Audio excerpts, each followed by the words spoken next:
the moment, the Gridiron authorities are trying to recruit an Australian team to tour overseas. To see how it's all going and what's required to make the grade, Anna Gregory padded up to take a peek. All over Australia, football lovers are preparing themselves for a day at the big game. But there aren't too many supporters pouring into the old Fitzroy football ground here in Melbourne. A handful of dedicated wives and girlfriends are compulsory supporters for these Aussie gridiron footballers. Fair income Aussie like me came to play. I met a fair income American woman, and I went and met her family and got into the game that way. They gave me a jacket and a ball, and I had no choice really. Yeah, it was American propaganda. Is it a violent game? Yeah, I think it is. Today, the Melbourne Hornets meet the Monash University Sharks, and in their terms, are out to squish the fish, which is almost believable when you see the size of the players.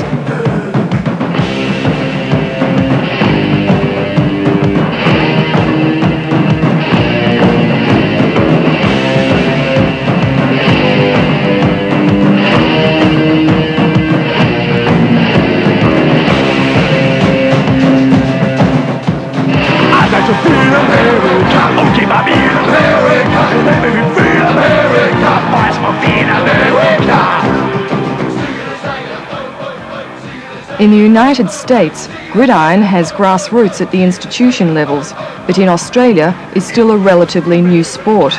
There are leagues in most states, but is it likely to develop a large following down under? They have to be given the basic rules so they can at least sit and understand what's going on. I think if they go and just watch a game, they don't have a clue what's happening. If you don't know the rules, then it is, I think, quite stopping and starting all the time. Stop and start it does, a constant interchange of offensive and defensive players. It's often referred to as human chess. Why is that? You've got the big movers, and you've got the little pawns. The little pawns are the blockers and so forth. You've got the big movers, the queen, I suppose, who takes all the running back, who makes all the moves. And it's a real psychological thinking game. Each team has between 20 and 30 game plans, but in the States, it's a different story. NFL, I'd imagine, the books I've heard are like War and Peace. Okay, here's the play. Quarterback, you drop back to pass. The line will block down for you. Halfback, swing out to help out. Now, they're going to put on a fierce rush on our quarterback, so he has to scramble like a big dog to get out of there.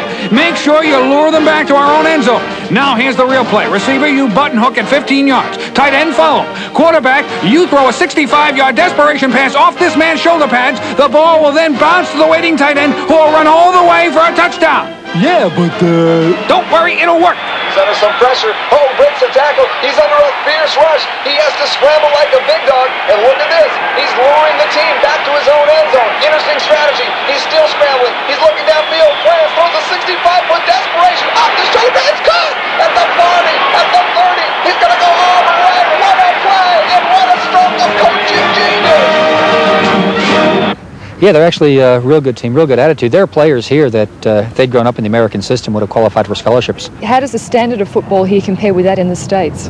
About a mid-level high school. Again, you have to take into consideration that some of these guys have never played the game at all. Some of the players we have right now have the pads on for the first time this year.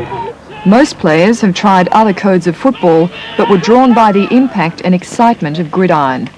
Excitement is one thing, but all that padding costs money. That's one of our major stumbling blocks that is so expensive. Perhaps to kit out a player nowadays in Australia is costing each player around about the $400 to $500 mark. Generally, if we can get the guys into a set of gear before we tell them the expense and we get them out there playing, then when they're told the expense, they'll put up with it anyway. You can't give it up.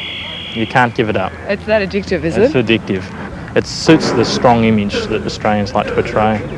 However, one of the Hornets has his own theory. I think that's what most guys play. It's sort of, extension of how they'd like to be, and it's dress-ups for big boys.